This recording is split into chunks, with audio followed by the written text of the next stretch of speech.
Shalom Bapak Ibu Saudara semua yang terkasih dalam Tuhan Yesus Kristus. Selamat berjumpa lagi di ibadah online GBT Pelamongan Indah. Mari kita datang pada Tuhan, bersama kita mau satukan hati di dalam doa. Bapa kami yang di surga, Bapa yang baik, yang kami sembah dalam nama Tuhan Yesus. Terima kasih Bapa untuk segala kebaikan-Mu yang boleh kami alami dalam seminggu ini. Kami bersyukur, kami masih diberikan kesempatan untuk kami hidup saat ini. Dan terima kasih untuk kami diberikan kesempatan untuk kami beribadah kepada-Mu. Kami percaya Tuhan, Kau yang selalu memberikan pertolongan-Mu buat kami. Walaupun ada masalah, sebab entah itu kesalahan kami sendiri ataupun apapun itu Tuhan, kami percaya tangan kasih-Mu dan belas kasihan-Mu akan selalu menolong kami. Kami mau naikkan syukur kami kepada-Mu, penyembahan kami kepada-Mu. Biarlah boleh berkenan di hadapan-Mu dan menyenangkan hati-Mu ya Bapa. Kaulah sumber pertolongan kami, Kaulah sumber kehidupan kami. Terpujilah nama-Mu Tuhan. Hanya di dalam nama Tuhan Yesus kami berdoa. Haleluya. Amin.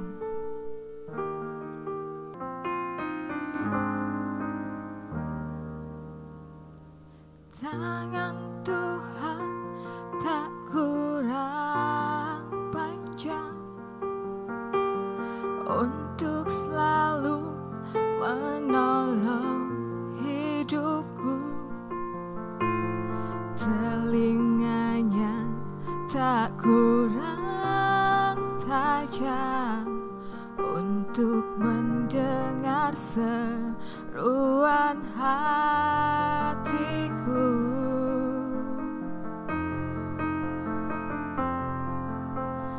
Tangan Tuhan tak kurang panjang untuk selalu menolong hidupku. Telinganya tak kurang tajam untuk mendengar seruan hatiku.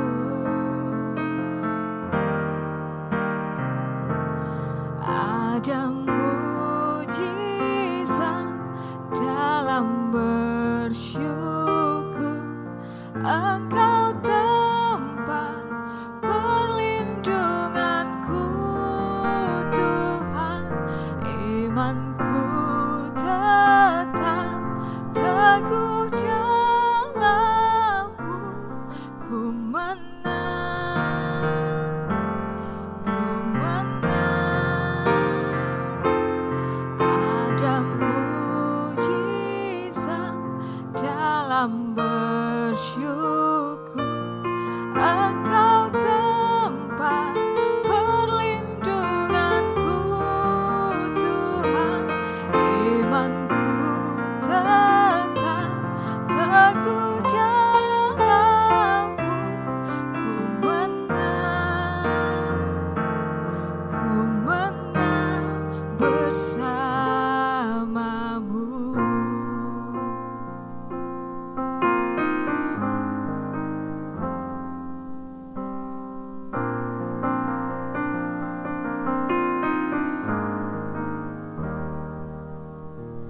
Tangan Tuhan tak kurang panjang untuk selalu menolong hidupku. Amin Tuhan. Telinganya tak kurang tajam untuk mendengar seruan hatiku. Ada mujizat dalam bersyukur, Engkau tempat perlindunganku Tuhan. Imanku tetap teguh dalam-Mu, ku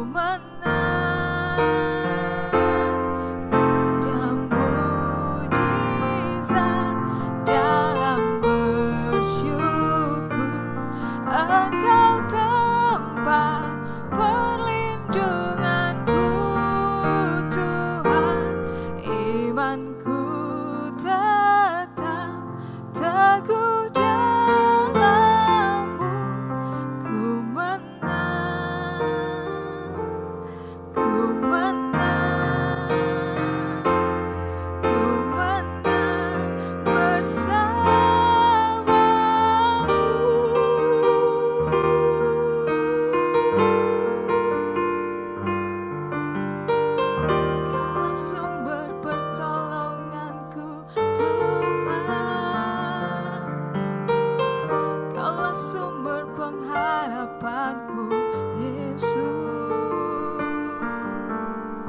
Engkau sumber kuatku, Kau satu-satunya Allah yang kuandalkan, satu-satunya yang ku percaya.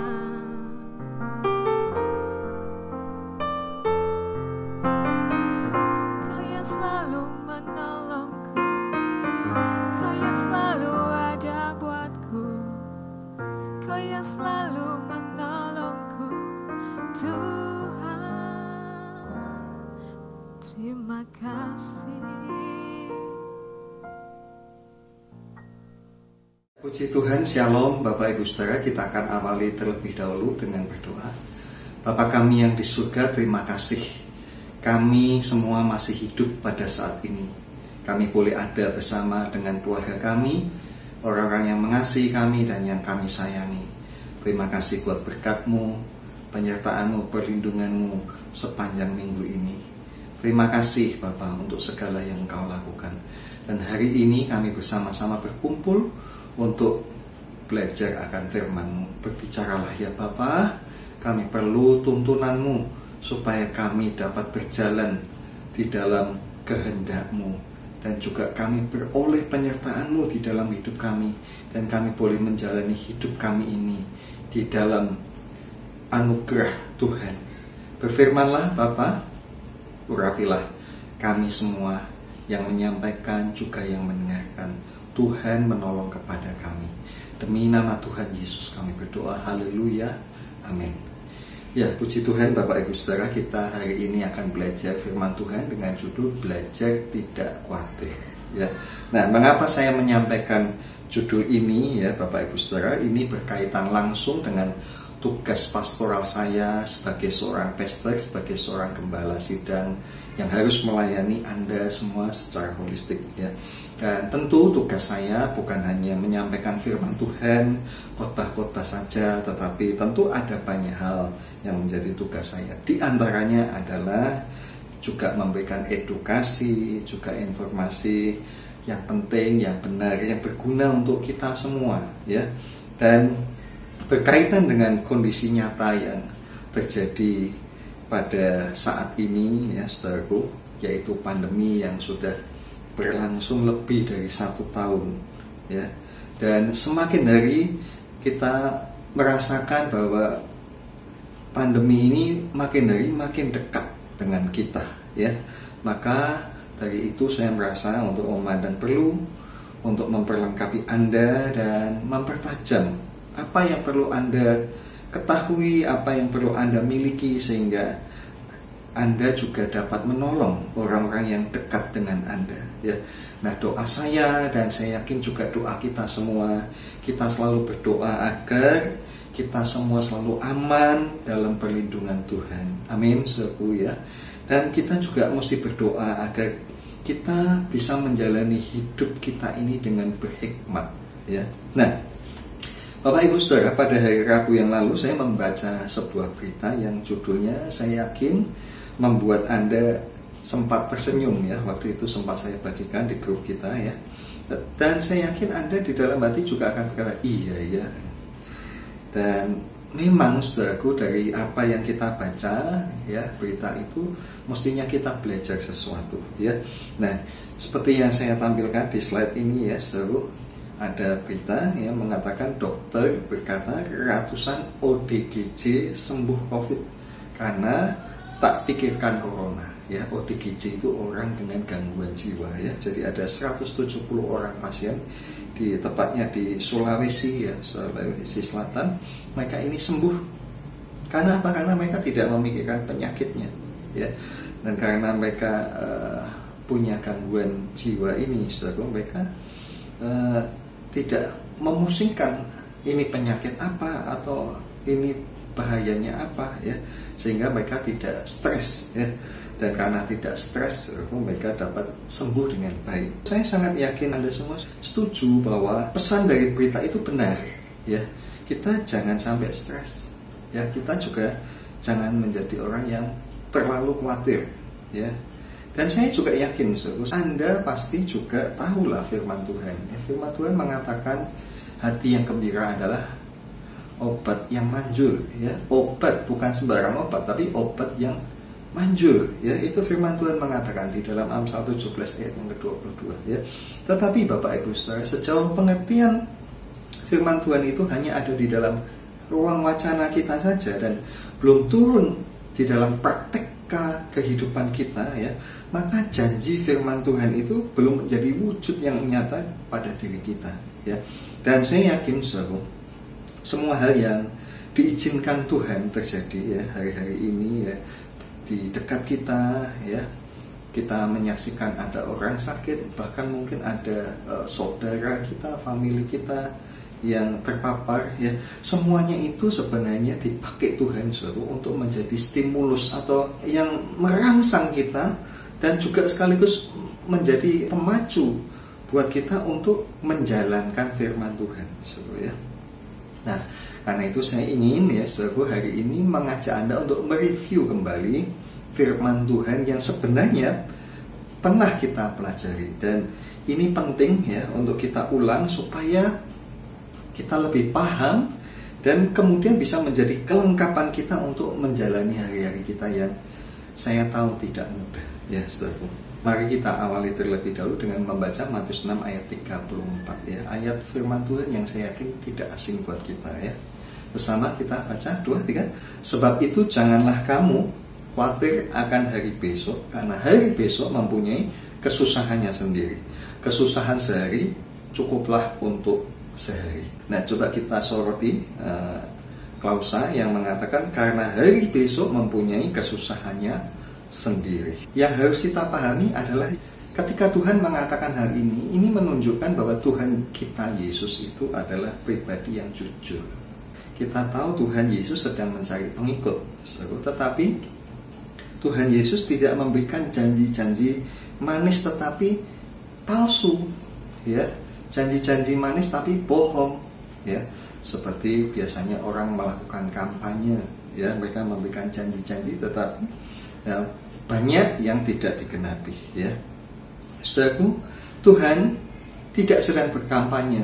Dia memang mencari pengikut tetapi dia mengatakan yang benar, ya. Dia tidak mengatakan bahwa bila menjadi pengikutnya maka hidup para pengikutnya akan bebas dari segala kesusahan. Tidak, Tuhan tidak mengatakan itu. Ya, justru dari kalimat tadi Tuhan mengatakan bahwa besok pun masing-masing kita akan punya kesusahan masing-masing, ya. Dan kesusahan besok itu beda dengan kesusahan hari ini, ya. Nah, sekarang kita lihat kata kesusahan, ya.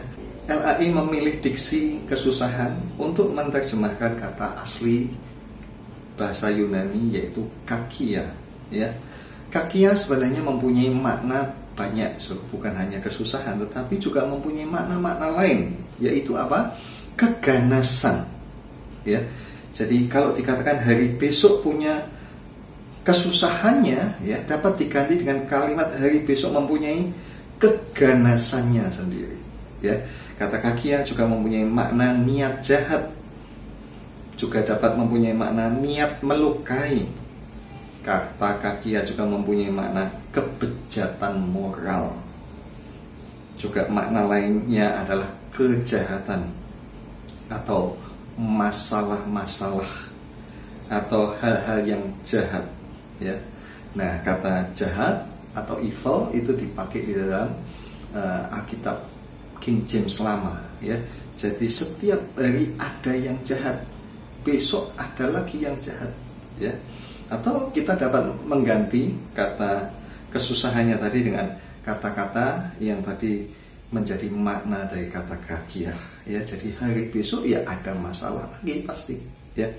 Nah, saudaraku, ketika dipilih diksi kesusahan sebenarnya mempersempit pengertian kita tentang hal-hal yang tidak menyenangkan yang Tuhan hendak katakan, tidak sebatas urusan tidak ada makan, tidak ada minum atau tidak ada pakaian, ya. Bukan hanya hal-hal primer saja, seperti yang disampaikan Tuhan pada pembicaraan konteks pasal itu, ya. Tetapi sebenarnya pada bagian akhir ini Tuhan sudah meluaskan pembicaraannya, ya. Dia mau mengatakan bahwa kesusahan ya itu mungkin terjadi bermacam-macam seperti yang sekarang terjadi ya. Ada pandemi ya. Sudah 1 tahun lebih kita menjalani hidup dengan keadaan yang memang tidak nyaman ya. Kenapa? Karena kegiatan sosial kita yang mau tidak mau dibatasi.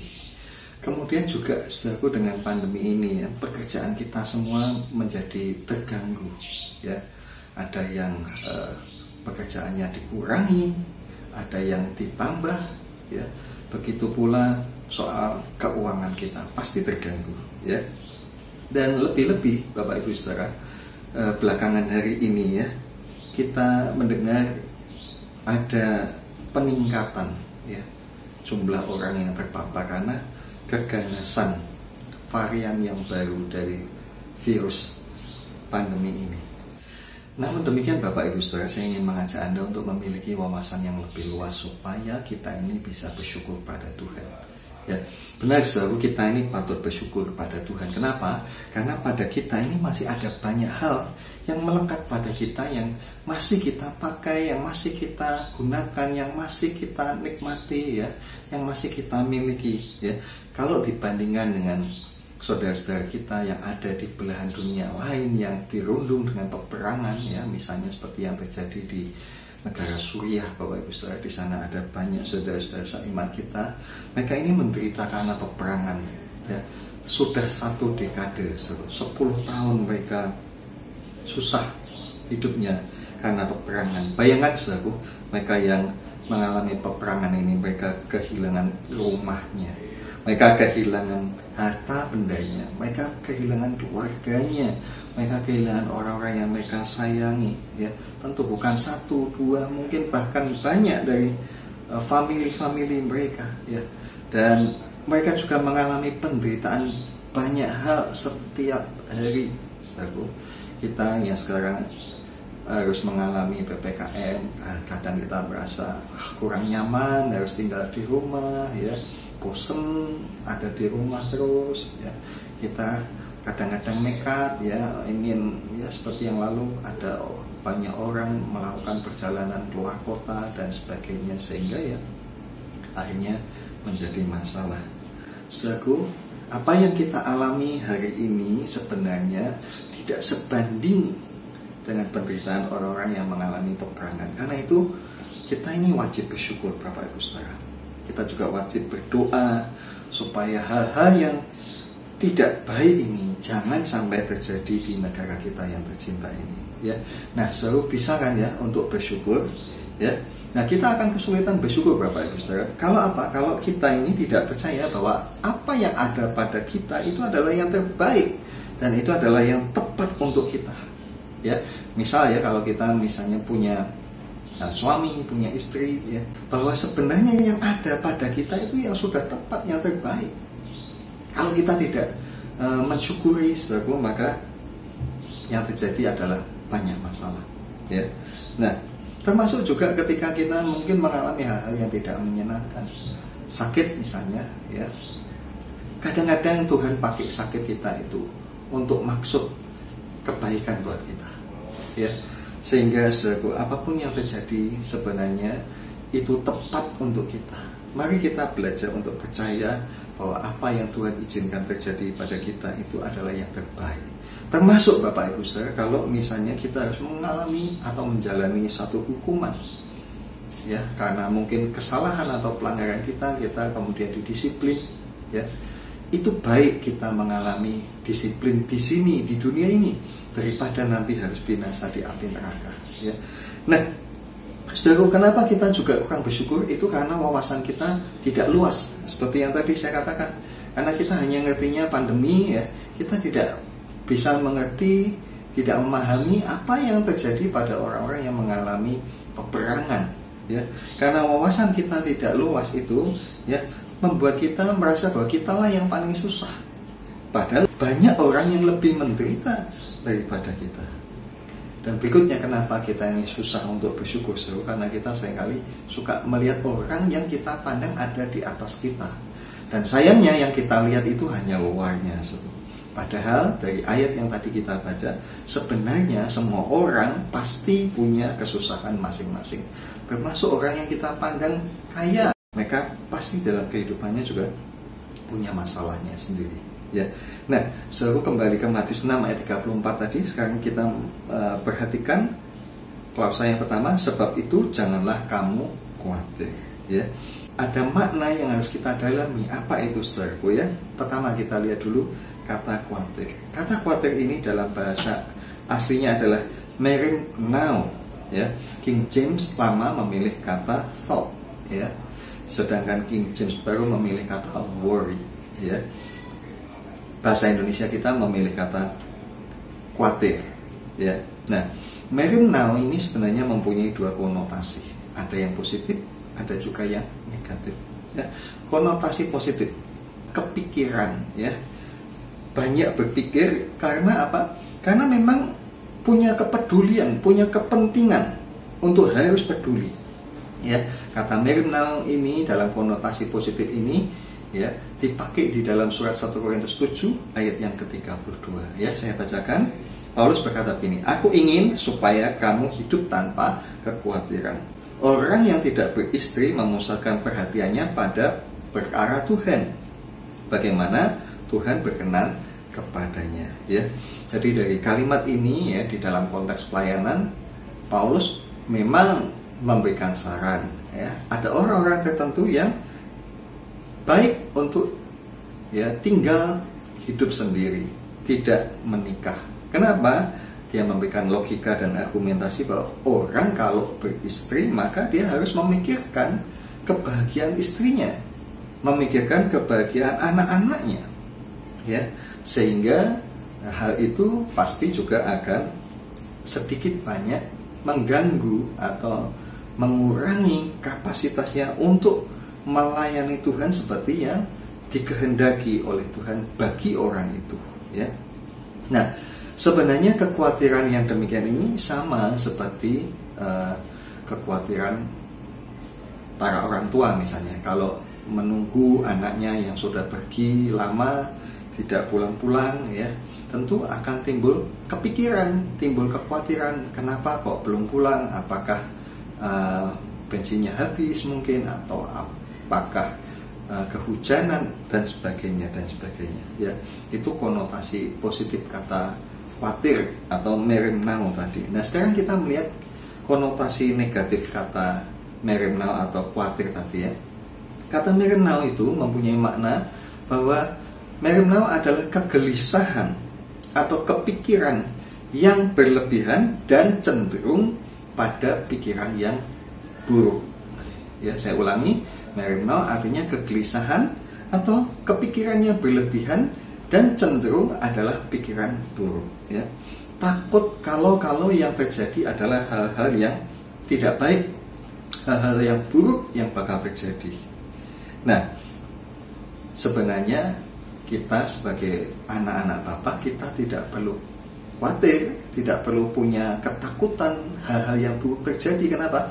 Karena kita punya Bapak yang sangat baik, ya. Seperti yang sudah saya sampaikan pada seperti yang sudah saya sampaikan pada 2 minggu yang lalu. Bapak mana yang ingin anaknya menderita? Tidak ada, ya. Bapak kita adalah Bapak yang sangat baik, ya. Kita sudah pelajari itu, dan kita juga mendengar waktu itu saya menyampaikan di dalam diri Bapak kita tidak ada satupun niat yang jahat, ya. Amin, saudara. Nah, selanjutnya saudara, frase jangan khawatir, ya. Ketika Tuhan Yesus berkata jangan, itu menunjukkan kepada kita makna yang tersirat bahwa apa? Bahwa kita sebagai manusia sebenarnya bisa punya kekhawatiran, kita bisa punya pikiran yang takut hal yang tidak baik terjadi, ya, seperti yang saya sampaikan tadi, ya. Nah, kenapa kok bisa begitu, Saudara? Karena memang kita ini manusia, makhluk yang oleh Tuhan diberikan akal budi, ya. Kenapa kita dikasih akal budi? Ya, supaya kita bisa bernalar, ya. Akal budi itu gunanya untuk bernalar, untuk mempertimbangkan banyak hal, termasuk juga untuk mempertimbangkan kemungkinan hal-hal yang tidak baik bisa saja terjadi. Nah, Bapak Ibu Saudara, apa yang buruk dan mungkin terjadi itu harus kita pertimbangkan memang. Ya. Kita pertimbangkan untuk apa? Kita cari antisipasinya, ya. Nah, kalau kita mengantisipasi hal yang tidak baik terjadi, itu namanya kita berhikmat, ya. Seperti yang sudah kita pelajari 3 minggu yang lalu, Bapak Ibu Saudara, ya. Kalau kita tahu langitnya mendung, ya, padahal kita harus berangkat bekerja, ya. Maka supaya kita dapat berangkat bekerja, kita siapkan jas hujan, ya, sebagai antisipasi kalau nanti di tengah jalan turun hujan. Kenapa? Supaya kita tidak kehujanan, ya. Kenapa kita tidak mau kehujanan? Ya karena kita tidak mau sakit, ya, supaya jangan sakit, ya. Tapi, ya, kalau ada orang yang tidak mau memakai jas hujan, ya, dan dia berkata, saya tidak perlu bawa jas hujan, saya tidak takut kehujanan, ya, toh saya bawa baju ganti saja, nanti kalau basah ya saya ganti, saya tidak bakalan sakit, ya. Kenapa? Karena saya beriman Tuhan beserta dengan saya, ya, Immanuel, ya. Saya rasa orang yang demikian ini, ya, apa ya namanya, saudara, ya, begitulah, saudara, ya. Kita semua pasti sepakat itu yang disebut dengan kebodohan, dan kita tidak boleh menjadi orang yang bodoh, ya.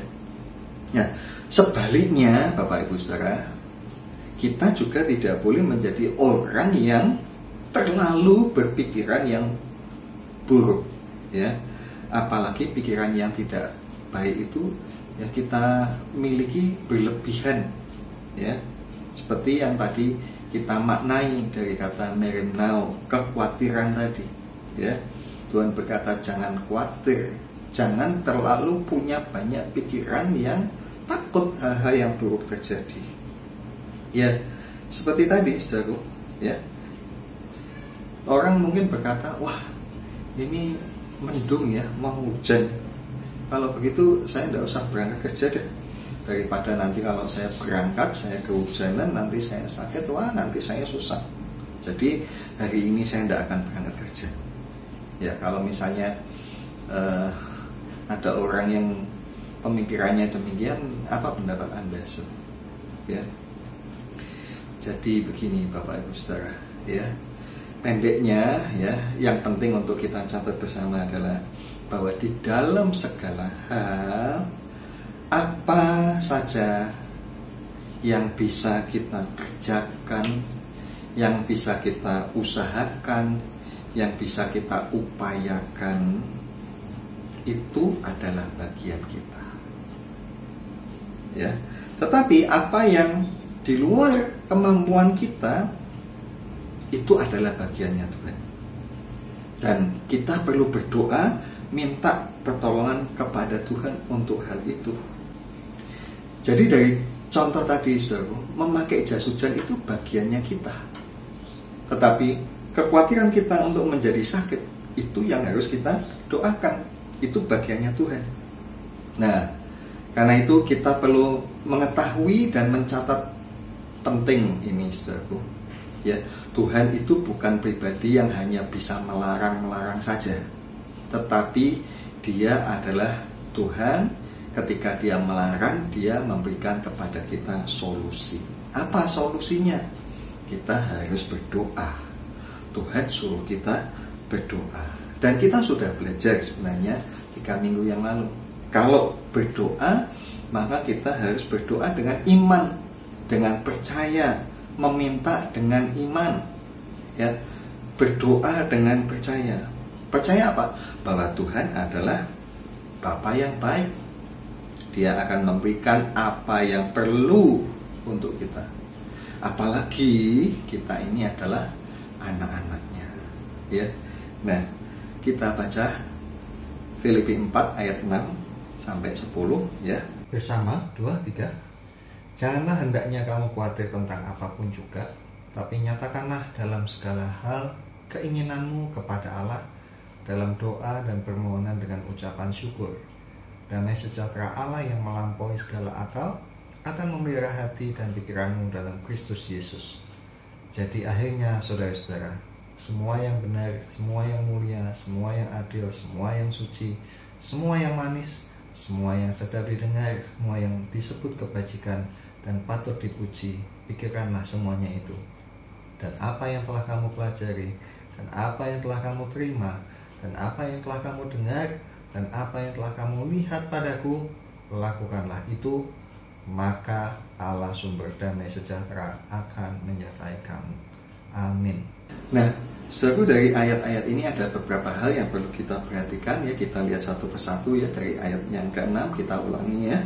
Janganlah hendaknya kamu khawatir tentang apapun juga, tetapi nyatakanlah dalam segala hal keinginanmu. Nah, kata keinginanmu ini di dalam bahasa aslinya ditulis dengan kata aitema, yang di dalam kamus artinya adalah requirement, Bapak Ibu Saudara. Requirement artinya kebutuhan. Jadi mungkin akan lebih tepat bunyinya jika dikatakan begini: janganlah hendaknya kamu khawatir tentang apapun juga, tapi nyatakanlah dalam segala hal kebutuhanmu. Ya, tentu beda antara keinginan dengan kebutuhan. Ya, keinginan, banyak keinginan kita, tapi yang Tuhan kehendaki adalah kita menyatakan kebutuhan kita. Apa yang kita butuhkan, itu harus kita doakan. Ya. Nah, dengan cara bagaimana? Kita nyatakan kepada Tuhan dalam doa dan permohonan. Ya, dalam bahasa Inggris prayer and supplication. Apa bedanya? Ya. Nah, kata supplication itu, saudara, kalau Anda lihat kamus, artinya adalah permohonan dengan mengibah. Ya, seperti kalau kita ya mau minta kepada seseorang ya belas kasihannya, ya itu kita sedang membuat permohonan, supplication, supaya dikabulkan. Ya, dan permohonan itu juga mesti dilengkapi dengan ucapan syukur. Nah, Bapak Ibu Saudara, kalau kita berdoa dan doa kita itu benar, doa kita itu kita nyatakan dengan iman, dan kita tahu kepada siapa kita berdoa, kepada Bapa yang baik, mestinya kalau kita sudah berdoa maka hati kita mestinya damai sejahtera. Damai sejahtera itu akan diberikan kepada hati dan pikiran kita, menenangkan hati dan juga menenangkan pikiran kita. Ya, tadi kata khawatir tadi merupakan pikiran-pikiran yang berlebihan tentang hal-hal buruk yang mungkin terjadi. Nah, itu kita doakan. Apa yang menjadi kebutuhannya? Kita minta kepada Bapa. Ya, dan kalau kita minta kepada Bapa dan kita tahu yang kita minta adalah Bapa kita, maka hati kita akan menjadi damai. Ya, hati kita menjadi tenang. Karena apa? Karena kita tahu ya Bapa itu baik. Ya, hati kita tidak lagi gelisah, tidak lagi takut, tidak lagi khawatir. Ya, berikutnya ayat 8 sudah dikatakan, jadi akhirnya saudara-saudara, semua yang benar, yang mulia, yang adil, yang suci, yang manis, yang sedap didengar, semua yang disebut kebajikan dan patut dipuji, pikirkanlah semuanya itu. Nah, yang kedua ini saudara, bahwa kita mesti mengganti dari ketakutan-ketakutan, ya, pikiran-pikiran tentang hal-hal yang tidak baik, yang kita kirakan bakal terjadi, mungkin terjadi, ya, pikiran-pikiran tentang hal-hal yang buruk yang menimbulkan ketakutan ini mesti kita ganti. Pikiran kita mesti kita ganti dengan memikirkan hal-hal yang tadi kita baca, yang benar, yang mulia, yang adil, yang suci, yang manis, ya, yang sedap didengar, yang disebut kebajikan dan yang patut dipuji. Itu yang mesti menjadi ganti pikiran-pikiran kita. Jadi ketika muncul ketakutan, kekhawatiran, coba pikirkan tentang Tuhan yang mulia, yang baik, yang terpuji, seluruh Bapa, ya, sehingga pikiran kita yang khawatir tadi berubah menjadi pikiran-pikiran yang benar, ya, good thinking, ya. Nah, saudaraku, dan ayat 9-nya mengatakan, dan apa yang kamu pelajari, yang kamu terima, yang kamu dengar, yang kamu lihat padaku, lakukanlah itu. Ya, ini semuanya dapat diringkas dengan satu kata, obey atau taat. Ya, jadi bukan hanya berdoa, bukan hanya mengganti pikiran kita dengan pikiran yang baik, tetapi juga kita mesti hidup selalu dalam ketaatan. Kenapa? Ayat ini diakhiri dengan kalimat, kalau kita taat, maka Allah sumber damai sejahtera akan menyertai kamu. Jadi ketaatan kita membuat kita yakin bahwa Allah akan menyertai kita. Nurani kita akan meyakinkan kita, oh, aku selama ini taat, Tuhan pasti berkenan kepadaku, Tuhan pasti menyertai aku.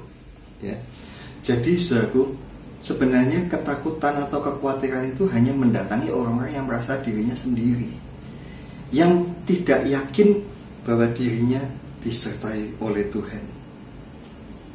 Karena itu Bapak Ibu Saudara, yakinkanlah diri Anda bahwa Anda itu disertai Tuhan. Caranya bagaimana?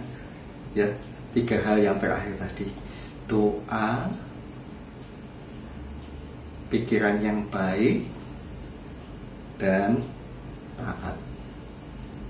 Ya, kalau doamu selalu engkau jalankan, kalau engkau punya hubungan yang baik dengan Tuhan, engkau pasti punya keyakinan Tuhan menyertai engkau. Begitu pula kalau Anda mempunyai keyakinan bahwa Tuhan ada beserta dengan engkau, maka niscaya pikiranmu juga pasti pikiran-pikiran yang baik, yang benar, yang mulia, yang tidak menimbulkan ketakutan dan kekhawatiran dalam dirimu. Dan yang terakhir, yang paling penting, kalau engkau taat, maka engkau pasti punya hati yang bulat, yakin bahwa Tuhan beserta dengan dirimu.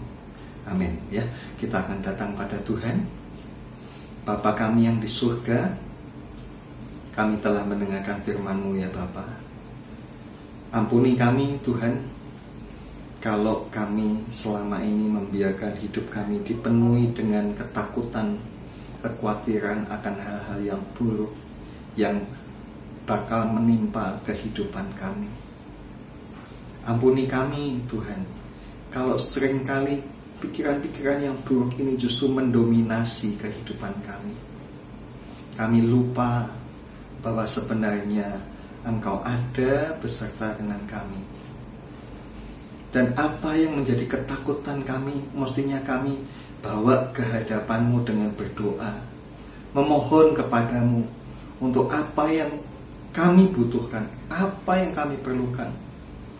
Kebutuhan-kebutuhan dalam kehidupan kami akan penyertaan-Mu, perlindungan-Mu, penjagaan-Mu, bahkan juga rezeki-rezeki yang kami perlukan, atau mungkin pertolongan-pertolongan yang lain yang kami perlukan dalam kehidupan kami ini, termasuk juga dengan kesembuhan. Buatlah kami percaya Bapa, kami ini meminta kepada Engkau Bapa yang baik. Buatlah hati kami dipenuhi dengan iman, bahwa ketika kami datang kepada Engkau, kami meminta kepadamu, bahkan kami memohon kepadamu, Engkau tidak akan mengabaikan, Engkau tidak akan membiarkan, tetapi Engkau sebagai Bapa, Engkau akan memberikan kepada kami apa yang kami perlukan. Dan kami juga mohon Bapa, supaya Engkau juga selalu menolong pikiran kami, supaya tidak dikungkung dengan pikiran-pikiran yang buruk, ketakutan-ketakutan, kekhawatiran-kekhawatiran, tetapi penuhilah pikiran kami akan kemuliaan-Mu, akan pribadi-Mu yang besar, akan kuasa-Mu, akan kebaikan-Mu, sehingga pikiran-pikiran kami boleh dipenuhi dengan damai sejahtera. Hati kami juga boleh tenang, boleh damai sejahtera. Terima kasih Bapa, dan kami percaya juga perkataan firman-Mu, segala apa yang sedang terjadi di dekat kami ini, semuanya sedang Tuhan pakai untuk membuat kami untuk belajar hidup, melakukan firman-Mu. Buat kami lebih taat ya Tuhan, supaya dengan ketaatan itu hati kami pun bulat akan penyertaan-Mu. Engkau berkenan kepada kehidupan kami, dan Engkau senang untuk menyertai kami, orang-orang yang hidup benar di hadapan Engkau. Tuhan, apa-apa yang kurang yang belum hamba-Mu sampaikan, biarlah Engkau sendiri juga menjelaskan kepada masing-masing anak-anak-Mu. Nyatakanlah pribadi-Mu kepada kami dan kehendak-Mu kepada kami semua.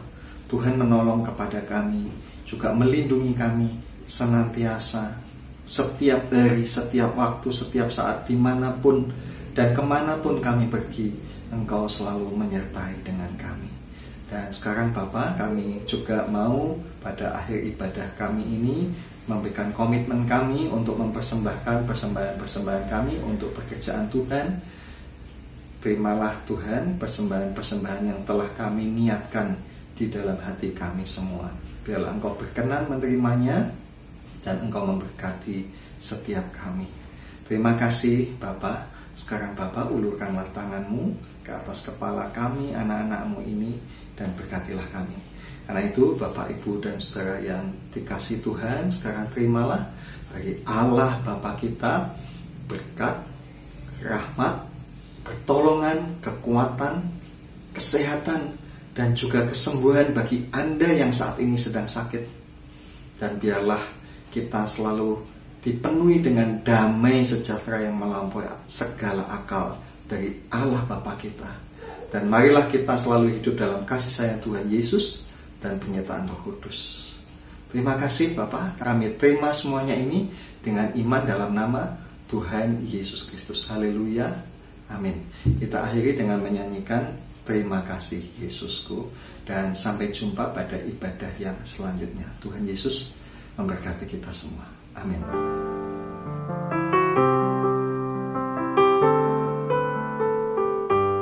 Terima kasih Yesusku, terima kasih Yesusku, puji syukur hanya bagi Tuhanku.